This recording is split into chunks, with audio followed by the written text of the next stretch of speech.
And I told our players, you need to be more like a dog. We don't need a bunch of cats in here looking in the mirror. We get it, all right? Coaches are wired differently.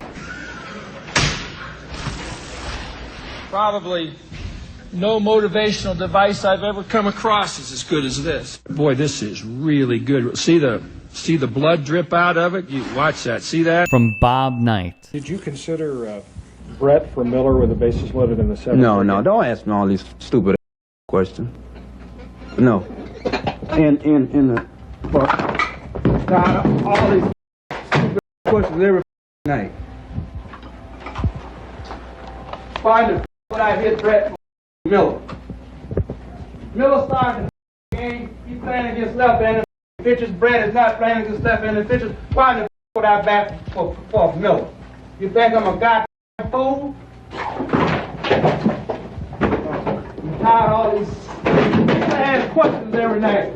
And stay out here asking all these. To Hal McRae and Urban Meyer going after future ESPN reporter Jeremy Fowler. Yet at Louisiana Tech head coach Sonny Cumbie, seen here, well, he pulled a stunt that adds more fuel to the media being scapegoats for institutional failures. Ben Carlisle, seen here at the bottom of the screen, in an interview, would be on the receiving end of the coach's wrath. Carlisle, according to his Twitter, is a former athlete for Louisiana Tech, and he runs the website, which is called Bleed Tech Blue. He posted this on the URL's message board to their fans. Just before the second practice started, Coach called me over to where the entire offense/offensive coaching staff was gathered. After asking me to introduce myself and tell the offense what I did, I explained that I covered recruiting, radio show, post-game show, etc. As I spoke, he interrupted me to demand that I look them in the eye when I talk. When I was finished, he proceeded to tell me I wasn't supportive enough to be given further access to the program, kicked me out, and told me that I was no longer welcome at practice except for the open media portions, which hasn't occurred since fall camp. We'll react in a moment. First, more from Carlisle. Truthfully, it is very difficult at times to remove my very biased fan hat from my unbiased journalist one.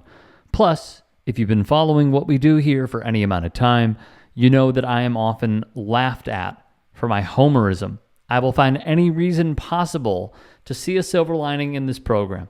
One thing I will not do is give this board, our members, and our listeners an accurate assessment of how I think things stand in all of our athletic programs. So let me be clear about this. As a member of the media, I understand at times what we are up against. I also give credence to some bad faith actors in this industry. Totally understandable. What is not okay is for the leader of a program, let alone a Division I football program, to single out, make a member of the media speak in front of a team, tell them what they do, demand how they speak to those players, and then on top of this, revoke their credentials. The problem that we have, that I can't even say is something new because it's not, is how those who are in positions of power want to be treated.